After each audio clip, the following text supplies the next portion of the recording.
तो आज की इस वीडियो में हम लोग सेल्स की एंट्री करने वाले हैं। प्रीवियस लेक्चर्स में हमने कंपनी बनाना देखा था, टैली को इंस्टॉल करना, और उसके बाद नेक्स्ट लेसन में हमने परचेज की एंट्री करी थी। और आज का हमारा टारगेट होने वाला है सेल्स की एंट्री।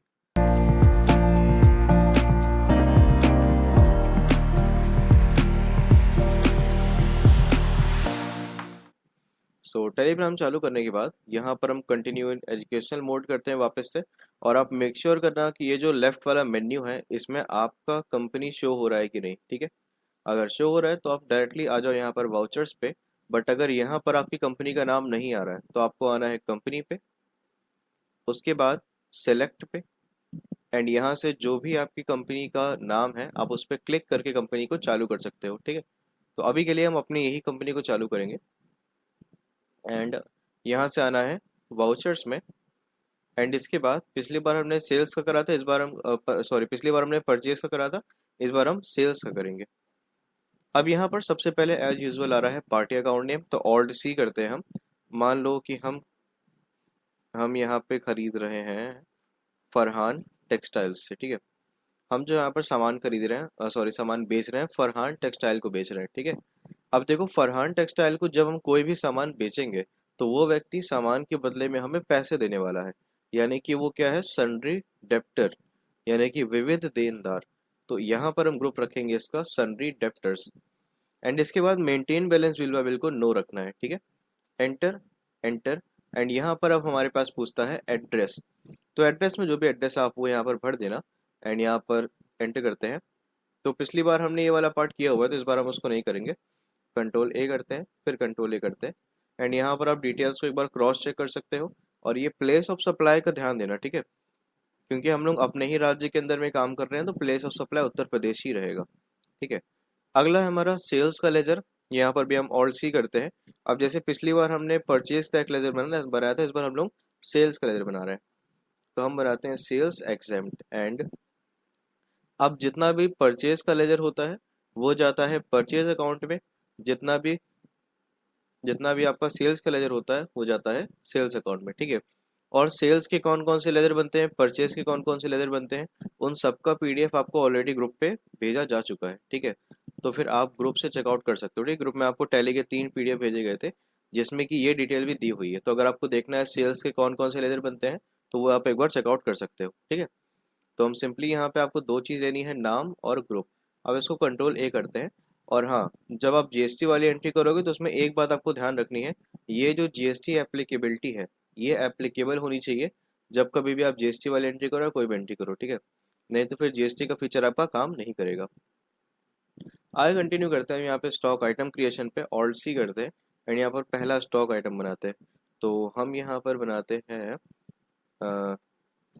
रिफाइंड व्हीट फ्लावर, ठीक है, जिसको कि हम लोग बोलते हैं मैदा, मैदा, ठीक है। एंड कितना हम लोग दे रहे हैं, मान लो हम दे रहे हैं 200 रुपीज़ के जी, ठीक है। प्राइस हम ऐसे ही दे रहे हैं, ठीक है, प्राइस हम ऐसे ही दे रहे हैं। अब यहाँ पे ग्रुप कुछ भी नहीं करते हैं हम लोग। अब यहाँ पर आते हैं यूनिट्स में।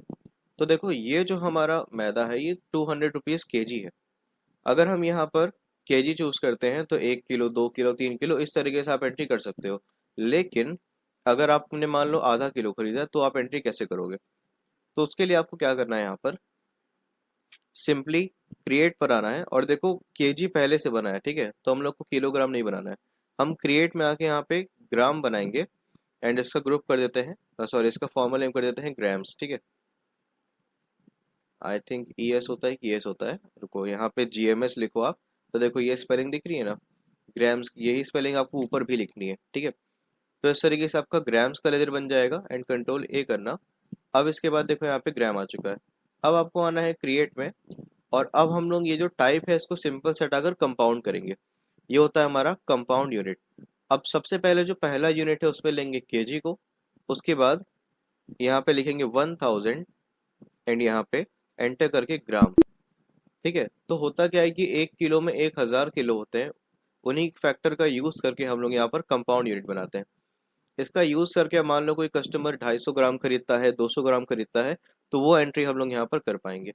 अब यहाँ पर लिस्ट ऑफ एक्शन में स्पेसिफाइड डिटेल्स शेयर करते हैं। और यहाँ पर जो भी डिटेल्स आपके पास है वो भर दो। एंड इसके बाद यहाँ पे जीएसटी रिलेटेड जो डिटेल है इसमें भी आप चाहो तो खुद से भर सकते हो, ठीक है। बट अभी के लिए हम लोग उस पर नहीं आने वाले, अभी के लिए हम ऐसी एंट्री कर रहे हैं, ठीक है। एंड एंटर करते हैं। अब यहाँ पर क्वांटिटी पूछ रहा है, तो मान लो हमने खरीदा है 500 ग्राम, तो हम लिखते हैं 0.500 एंड ये रहा, ठीक है।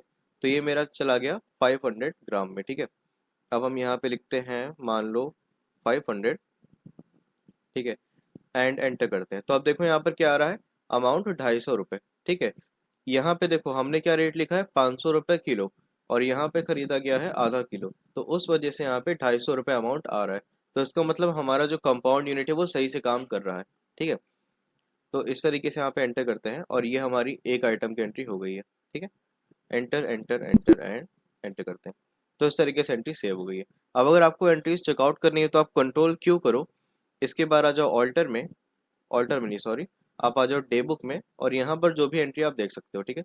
तो हमने अभी एंट्री की है फरहान टेक्सटाइल्स की, जो कि यहाँ पर है सेल्स की, एंटर। तो यहाँ से आपकी एंट्री खुल जाएगी। अगर आपको कुछ भी एडिट करना है इसमें तो आप कर सकते हो।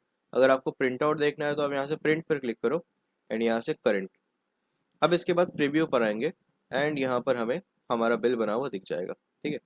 तो कुछ इस तरीके से आपको चीज़ें यहाँ पर दिखेंगी, ठीक है। चलो, तो इस तरीके से टैली में हम लोग सेल्स की एंट्री पास कर सकते हैं।